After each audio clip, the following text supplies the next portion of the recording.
喂，大家好啦，咁呢一個 channel 咧都好耐冇錄過影啦，咁都要諗下究竟用咩方式啦，咁繼續都係覺得咧錄住熒幕錄音會好啲嘅咁樣，咁今日講咧就係預防被騙咧繼續，咁就係講一帶一路1650億投資泡湯，咁呢個自由財經，但呢個財經都有少少偏黃嘅一個報導。咁佢呢個報道係咁講嘅，就話尼日利亞呢，就當局呢，就驅逐咗3名嘅中國石油高管，同埋叫佢哋48小時內就離境。咁吊銷埋一間中資豪華酒店嘅營業執照。咁中國公司投資係46億美元啦，跟住去問俾咗尼日政府就個軍費就係4億美元，咁係啦，咁咧基本上就可以睇一睇其他嘢啦，即係亦都睇一睇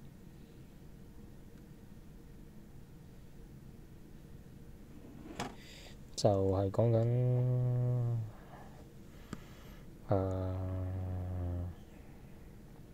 呢啲天然氣呢啲成，咁就話投資，咁呢個報道就話基本上投資就泡湯啦，咁樣即係話血本無歸啦，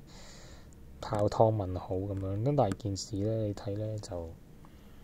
好似淨係話有啲高管就離開咗咁樣，咁就好似就冇話過投資話泡湯呢樣嘢啦，即係其實只不過係話有啲中國人咧，可能就啲中國人公司用乜中國人嘅服務商，咁而且啲中國負責人就比尼日利亞人高啲人工，咁佢哋就尼日利亞就話即係要利用翻一啲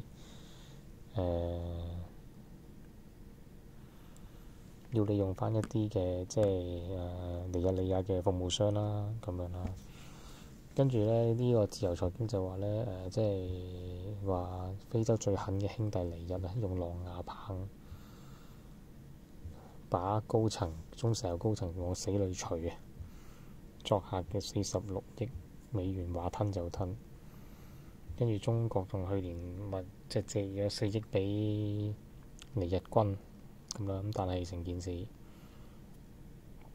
尼日即係旅遊就話撤銷咗嗰個酒店經營啫，即係其實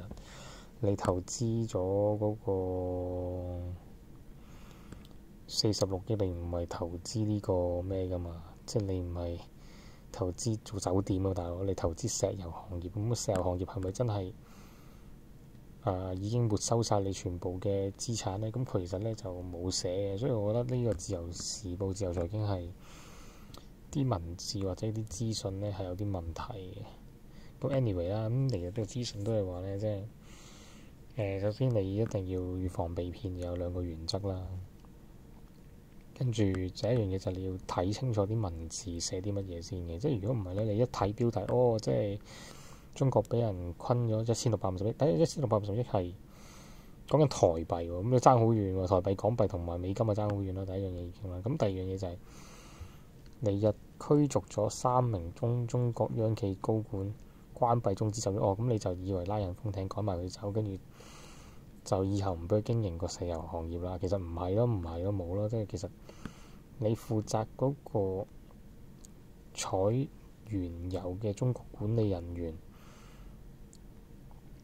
就叫佢48小時離開，咁相關人士離開，但